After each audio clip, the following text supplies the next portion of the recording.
अस्सलाम वालेकुम। मुझे कहते हैं नाज़ो, मैं यूएई में रहती हूँ, मेरे 2 बच्चे हैं, 1 मेरा हस्बैंड है। ये है मेरे घराने की कहानी। आपके घराने की कहानी क्या है? वो आप मुझे कमेंट बॉक्स में बता सकते हैं। आज आपके लिए लाई हूँ बहुत ही ज़बरदस्त बच्चों के लिए पॉपकॉर्न। तो यहाँ मैं पॉपकॉर्न बनाने जा रही हूँ, एक स्वीट और एक मैं सॉल्टी बनाने जा रही हूँ।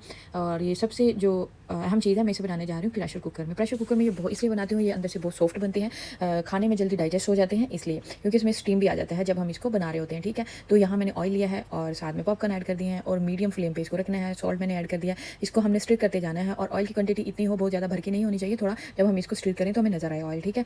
तो अभी इसको हम हिलाते जाएँगे जब तक ये पॉप अप होना शुरू हो जाएँगे सीड, तो फिर मैं इसको कवर कर दूँगी। अभी मैं इसको कंटिन्यू हमने इसको स्टिर करना है, मीडियम फ्लेम पर करना है, उसके बाद फिर जब ये पॉप अप होना स्टार्ट हो जाएँगे तो हम इसको कवर कर देंगे। अभी ये स्टार्ट हो चुके थे, अब चाहें तो आप इसकी सीटी भी लगा दें। और अच्छा जी, अभी ये मेरा रेडी हो चुके हैं, ये देखें बहुत ही ज़बरदस्त सॉफ्ट किस्म के रेडी हुए हैं और डाइजेस्ट बच्चों के लिए जल्दी डाइजेस्ट होने वाले हैं, ठीक है? और इसके साथ अभी यहाँ मैंने ले लिया है दूसरे पैन में जैगरी पाउडर और इसमें बहुत सारी गुठलियाँ हैं, इसलिए ये कि जल्दी से कैरमलाइज़ नहीं होगा, हम इसमें थोड़ा-सा पानी इस्तेमाल कर लेते हैं ताकि ये जल्दी से कैरमलाइज़ हो जाए और फिर हम इसको पॉपकॉर्न में इस्तेमाल कर सकें, ठीक है?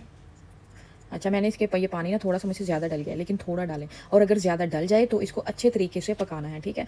जब अच्छे तरीके से पक जाएगा तो फिर हमने इसके अंदर पॉपकॉर्न वगैरह डाल देना है। ये मैंने एक बाउल लिया है और मुझे लग रहा है ये देखें ये थोड़ा पतला है। अभी जब मैं इसको इसके अंदर पॉपकॉर्न डालूँगी तो मैं चूल्हा थोड़ा ऑन कर दूँगी ताकि ये अच्छे तरीके से जो है इसके साथ मिक्स हो जाए, अच्छे तरीके से इसको चिपट जाए। ये खाने में बहुत हेल्दी भी हैं और इनका टेस्ट भी बहुत ज़बरदस्त है और सर्दियों में बहुत ही अच्छे रहते हैं। डाइजेस्ट भी जल्दी होंगे अगर हम इसको गुड़ या शक्कर के साथ बनाते हैं, तो मैं इनको शक्कर लगा के ऐसे बच्चों को दे देती हूँ, तो वो बहुत जल्दी डाइजेस्ट भी हो जाते हैं और इसका टेस्ट भी बहुत अच्छा रहता है। चलें जी, ये मेरे अभी रेडी हो चुके हैं। मैंने लो फ्लेम पे इसको क्योंकि इसका जो मैंने शक्कर बनाई थी ना वो थोड़ी पतली थी।